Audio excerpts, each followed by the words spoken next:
మరి minority minister లేరు, మినిస్టర్ని కూడా ఇవ్వండి చీఫ్ మినిస్టర్ గారు, మైనారిటీని ఒకరిని మినిస్టర్ని చేయండి. ఇది భారతదేశ స్వాతంత్రం వచ్చిన తర్వాత కాంగ్రెస్ ప్రభుత్వాలు భారతదేశంలో ఎన్నోసార్లు వచ్చినాయి, మొట్టమొదటి ప్రభుత్వం ఇది, మైనారిటీ మినిస్టర్ లేని మొదటి ప్రభుత్వం. దయచేసి మైనారిటీలకు రిప్రజెంటేషన్ గవర్నమెంట్లో ఇవ్వండి అని చెప్పి కూడా మేము కోరుతా ఉన్నాం. ఇంకొక మాట కూడా నేను కోరుతా ఉన్నా అధ్యక్ష, నేను మళ్ళీ కోరుతా ఉన్నా, ఇందాక సీఎం గారు లేరు, వారిని నేను కోరుతా ఉన్నా. అధ్యక్ష, మనము మన రాష్ట్రాన్ని ఖర్చు చేయకూడదు. మీరు రేపు మళ్ళీ అమెరికా పర్యటనకు పోతా ఉన్నారు. I wish you all the best Revanth Reddy గారు. డెఫినెట్గా మీ నాయకత్వంలో తెలంగాణ రాష్ట్రం బాగుండాలి. 5 ఏళ్ళు రేవంత్ రెడ్డి గారు, మీకు అనుమానం వద్దు, 5 ఏళ్ళు మీరు ముఖ్యమంత్రిగా అక్కడే కూర్చోవాలి, ఇచ్చిన అన్ని హామీలు నెరవేర్చాలని చెప్పి కూడా నేను కోరుతా ఉన్నాను. మీరు ఇచ్చిన హామీలు నెరవేర్చండి అని కోరుతున్నాను తప్ప వేరే అనట్లేదు. తప్పకుండా మీకు నేను I wish you all the best in America tour also. తప్పకుండా ఆ విషయంలో కూడా మీకు సహకరిస్తాం. కానీ రాష్ట్రాన్ని ఖర్చు చేయడం మంచిది కాదు. రాష్ట్రం దివాలా తీసిందని, రాష్ట్రం బాగాలేదని ఇందాక మీరు రాకముందు చాలా చెప్పాను నేను. తప్పకుండా మీరు దయచేసి మరింత ఎఫర్ట్ పెంచాలని చెప్పి కూడా, మరి చేయాలని చెప్పి కూడా నేను కోరుతా ఉన్నాను. అధ్యక్ష, రాష్ట్ర సంపద సృష్టించాలి అంటే ప్రగతిశీల పాలసీస్ ఉండాలి. ఇప్పటిదాకా కొత్త పాలసీస్ రాలేదు. I'm sure the government is working. I'm not at all disputing that they are not working, they are working hard. కొత్తగా గవర్నమెంట్లోకి వచ్చారు, చిన్న వయసులో వారికి అవకాశం వచ్చింది. తప్పకుండా ముఖ్యమంత్రి గారు కానీ మంత్రులు కానీ కష్టపడుతున్నారు. మంచి పాలసీలు తెండి, we welcome it. Skill university అన్నారు, వీల్ వెల్కమ్ ఇట్. అదే మాదిరిగా ప్రోగ్రెసివ్ పాలసీస్ తెండి, ప్రగతిశీల పాలసీస్ తెండి. కానీ తిరోగమన నిర్ణయాలు కరెక్ట్ కాదు. నేను ముఖ్యమంత్రి గారికి చెప్తా ఉన్నా, ఎంఏఎన్యూడి కూడా వారి దగ్గర ఉంది కాబట్టి చెప్తా ఉన్నా. ఒరిజినల్గా మేము డిజైన్ చేసింది ఏంటి సార్ అంటే, ఎయిర్పోర్ట్కి 3 రకాల కనెక్టివిటీ ఉండాలి మెట్రో అని డిజైన్ చేశాం. అందులో మొదటి phase Shamshabad outer ring road, శంషాబాద్కి ఔటర్ రింగ్ రోడ్ మీదుగా ఎందుకు తీసుకుపోయే ప్రయత్నం చేసినామంటే ఒకటే కారణం, ఎందుకంటే అందులో ల్యాండ్ ఎక్విజిషన్ లేదు. ఏమైందంటే రాజశేఖర రెడ్డి గారి ప్రభుత్వంలో ఓఆర్ఆర్ ప్లాన్ చేసినప్పుడు గౌరవనీయులు జైపాల్ రెడ్డి గారు అర్బన్ డెవలప్మెంట్ మినిస్టర్, మా సబితా ఇంద్రారెడ్డి గారు ఎప్పుడు చెప్తా ఉంటారు, ఆనాడు ఓఆర్ఆర్ డిజైన్ చేసినప్పుడు జైపాల్ రెడ్డి గారు ఏం చెప్పారు, రాజశేఖర రెడ్డి గారు ఏం చెప్పారు, చాలాసార్లు చెప్తా ఉంటారు సబితక్క. ఆ రోజు ఒక మాట చెప్పారు, 500 ఫీట్ల రోడ్ ఎందుకు అని మాట్లాడితే, లేదు ముందు చూపుతో మనం చేయాల్సిందే, అందులో రైల్ కారిడార్ కూడా ఉండాలని చెప్పి అధికారులు సూచిస్తున్నారు, చేయాలన్నారు. ముఖ్యమంత్రి గారు మేము తీసుకోవడానికి కారణం, అక్కడ ఓఆర్ఆర్కి శంషాబాద్కి తీసుకొని పోవడానికి మేము మైండ్ స్పేస్ నుంచి తీసుకున్న కారణం ఏంటంటే 10 లక్షల మంది ఐటీ ఉద్యోగులు ఉన్నారు, నిరంతరం ట్రావెల్ చేస్తూ ఉంటారు. ఇప్పుడు ఓఆర్ఆర్ కూడా కంజెస్టెడ్ అయింది, మీరు తిరుగుతుంటారు, మీరు కూడా మీకు తెలుసు. నా రిక్వెస్ట్ ఏమంటే అధ్యక్ష, మేము 3 రకాల మార్గాలు డిజైన్ చేశాం. ఒకటి మైండ్ స్పేస్ నుంచి శంషాబాద్ దాకా, రెండవది ఫలక్ నుమా మీదుగా డైరెక్ట్గా ఎయిర్పోర్ట్కి, ఈరోజు వారు ఏదైతే P7 రోడ్ అంటున్నారో దాని మీదుగా, మూడవ మార్గం కూడా హయాత్ నగర్ నుంచి అటు నుంచి కూడా తీసుకోవాలనుకున్నాం. మాకేం అభ్యంతరం లేదు, మీరు రద్దు చేశారు, సరే మీ ఇష్టం, ప్రభుత్వం మీది, మీరు నడపండి, మేము వద్దనట్లేదు. కానీ మేము తీసుకున్న దానికి కారణం చెప్తా ఉన్నాం ముఖ్యమంత్రి గారికి. ఓఆర్ఆర్ మీద అయితేనేమో రైల్ కారిడార్ ఆల్రెడీ ఉండింది, 0 ల్యాండ్ అక్విజిషన్ ఫాస్ట్గా చేయొచ్చు, 2 ఏళ్లలో కంప్లీట్ చేయొచ్చు. ఎందుకంటే ప్రభుత్వంలో ఉన్న వాళ్ళు ఏం కోరుకుంటాం అధ్యక్ష, ప్రజలతో శబాష్ అనిపించుకోవాలని కోరుకుంటాం. మేము కూడా అట్లే అనుకున్నాం, తొందరగా పూర్తి చేసి ప్రజలతో శబాష్ అనిపించుకోవాలి, మంచి పని చేయాలనుకున్నాం. ముఖ్యమంత్రి గారు నేను అడుగుతా ఉన్నాం, టెండర్ కూడా పూర్తయింది, రద్దు చేశారు, పునఃపరిశీలించండి, అవకాశం ఉంటే పునఃపరిశీలించండి, వద్దనుకుంటే మీ ఇష్టం. అధ్యక్ష, ఇంకొక మాట, ఫార్మాసిటీ రద్దు చేశామన్నారు. ఫార్మాసిటీ రద్దు విషయంలో కూడా నేను ప్రభుత్వాన్ని కోరుతా ఉన్నా అధ్యక్ష, దయచేసి పునఃపరిశీలించండి. ఎందుకంటే the land acquisition was conditional. అందులో ఏం చెప్పాము అధ్యక్ష, ఫార్మాసిటీ కోసమే భూసేకరణ చేస్తున్నామని భూసేకరణ చట్టాన్ని ప్రయోగించి తీసుకున్నాము. మీరు ఇతర అవసరాలకు ఆ భూమిని వాడే పరిస్థితి ఉండదు.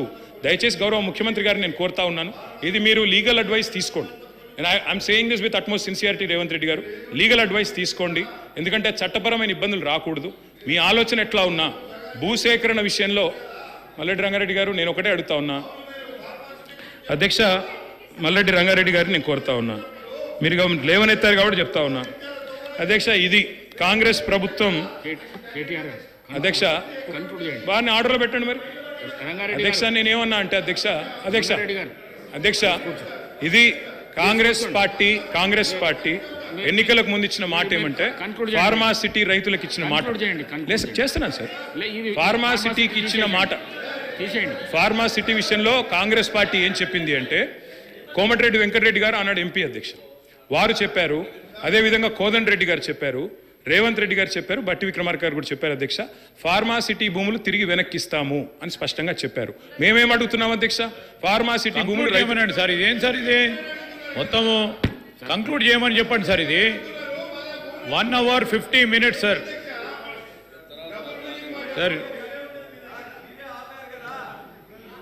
అధ్యక్ష, I'm making constructive suggestions, I'm requesting Revanth Reddy గారు, సీఎం గారు, నేను అడిగేది మీరు లీగల్గా అడ్వైస్ తీసుకోండి. ఎందుకంటే చట్టము ఆనాడు మనము భూసేకరణ చేసింది ఒక కండిషన్ మీద. అది కాకుండా దీన్ని దేనికి పెట్టినా కూడా మీరు న్యూయార్క్ చేస్తాం మహేశ్వరం అని చెప్పారు.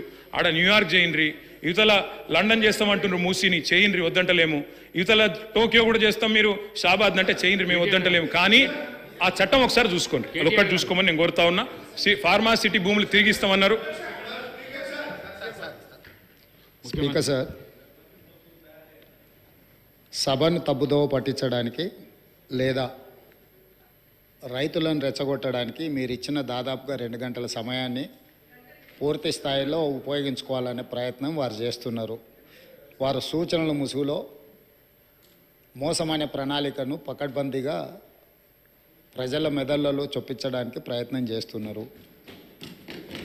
నేను తమ ద్వారా వారికి చేసే సూచన ఏంటంటే 10 సంవత్సరాలు పరిపాలన చేసిండ్రు, మీ అనుభవాలు మీకున్నాయి, మీ వల్ల ప్రజలకు కూడా కొన్ని అనుభవాలు ఉన్నాయి. ఆ ప్రజల అనుభవాల మేరకే ప్రజలు ఒక తీర్పు ఇచ్చిండ్రు. 10 సంవత్సరాలు ఏలిన మీరు 10 నెలలు కూడా పూర్తి చేసుకొని ప్రభుత్వం మీద కొన్ని వందల ఆరోపణలు చేస్తున్నారు. నాకేం అభ్యంతరం లేదు, అది మీ విజ్ఞత, మీ అవగాహన. అదేవిధంగా ఈరోజు వారు సిరిసిల్ల చేనేత కార్మికుల గురించి, బతుకమ్మ చీరల గురించి వారు గొప్పగా చెప్పిండ్రు. నాకేం అభ్యంతరం లేదు. చేనేత కార్మికులకు పని కల్పించడం కోసం ఆనాడు ప్రయత్నం చేసి ఈ పథకాన్ని ప్రవేశపెట్టినామన్నారు.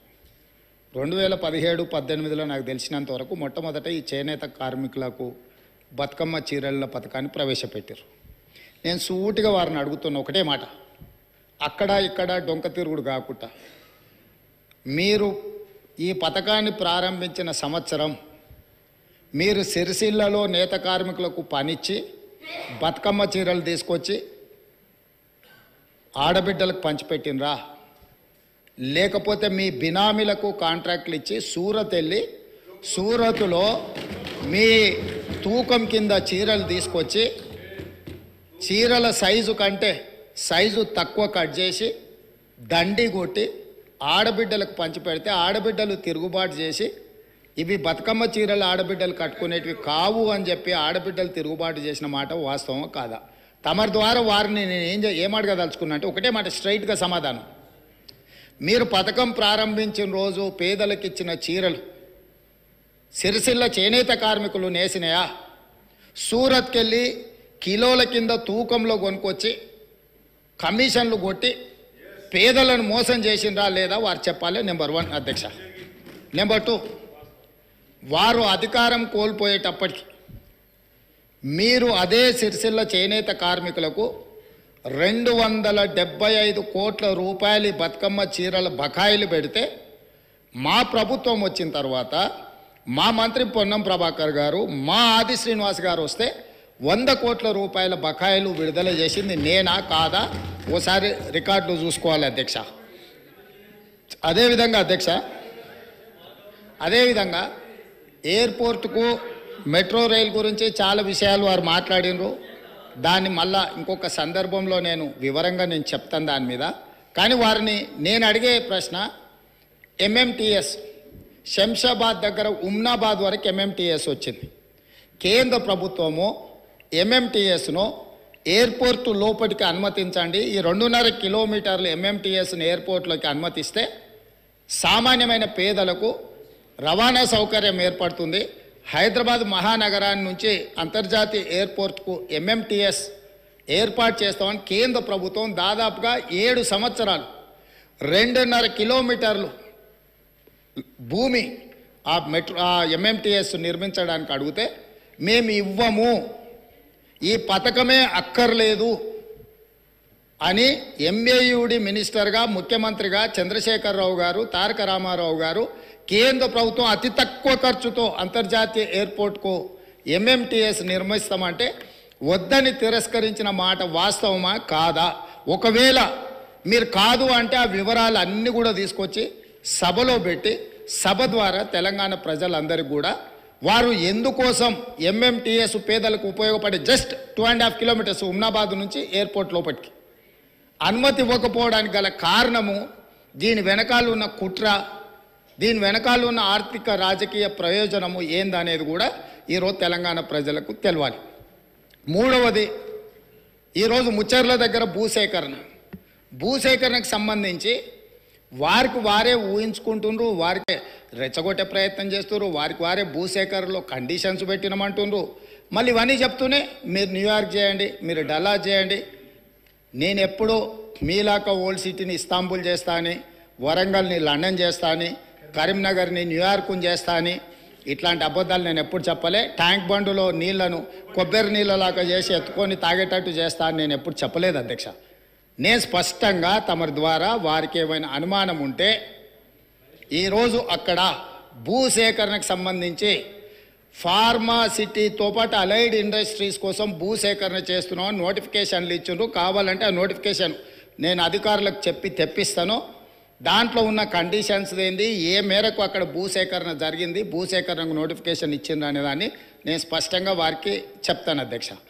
ఈరోజు ఆజమాబాద్ ఇండస్ట్రియల్ ఏరియా ఆనాడు ఇండస్ట్రీస్ పర్పస్కు అదర్ పర్పస్కు గవర్నమెంట్ ఇచ్చింది.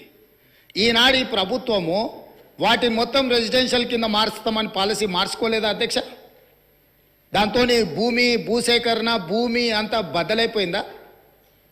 ఈరోజు ప్రభుత్వం ఫార్మా అండ్ అలైడ్ ఇండస్ట్రీస్తో పాటు అక్కడ నేను తమ ద్వారా వారికి ఈ మహానగరంలో పెట్టుబడులు పెట్టే పెద్ద కంపెనీలకు ఉద్యోగ ఉపాధి అవకాశాలు కల్పించే సంస్థలకు నేను చెప్పదలుచుకున్నా. అక్కడ skill university, young India skill university రేపు సాయంత్రం 4 గంటలకు ప్రారంభించబోతున్నాం. ఇంతగా ప్రోత్సహిస్తామని చెప్పిండు కదా. ప్రతిపక్ష పార్టీ నుంచి వచ్చి భాగస్వామ్యం చేయండి. ఈరోజు హైటెక్ సిటీ దగ్గర ఉన్న నేషనల్ అకాడమిక్ ఆఫ్ కన్స్ట్రక్షన్ ఎన్ఏసిని మేము అక్కడికి షిఫ్ట్ చేసి పెద్ద ఎత్తున స్కిల్ సెమీ స్కిల్డ్ అందరికీ నిరుద్యోగ యువకులకు నేర్పించాలి. అక్కడికి దాన్ని బదిలీ చేసి అక్కడ పెద్ద ఎత్తున వ్యవస్థను ఏర్పాటు చేయాలనుకుంటున్నాం. దాన్ని ప్రోత్సహించడానికి దాంట్లో ఆ కార్యక్రమాలలో పాల్గొనడానికి మీరు ముందుకు రండి. నేను హెల్త్ టూరిజం హబ్ క్రియేట్ చేస్తా అని చెప్పిన. స్పోర్ట్స్ యూనివర్సిటీస్, ఈరోజు యువకులు గంజాయి అని డ్రగ్స్ అని ఉద్యోగ ఉపాధి అవకాశాలు దొరకక వ్యసనాలకు లోనయ్యి తప్పుదోవ పడుతున్నారు. కాబట్టి తెలంగాణ సమాజంలో ఉన్న లక్షలాది మంది నిరుద్యోగ యువకులకు ఒక సాంకేతిక నైపుణ్యం నేర్పించి ఈ రాష్ట్రం ఈ దేశంలోనే కాదు మిడిల్ ఈస్ట్ కంట్రీస్ నుంచి వివిధ దేశాలకు వెళ్ళి ఉద్యోగ ఉపాధి అవకాశాలు పొందాలి అని చెప్పి అక్కడ స్కిల్ యూనివర్సిటీతో పాటు ఇతర దానికి సంబంధించిన నైపుణ్యం కలిగిన విద్యా అవకాశాలు కల్పించే యూనివర్సిటీలకు నేను అక్కడ అవకాశం ఇస్తా అని చెప్పిన అధ్యక్ష.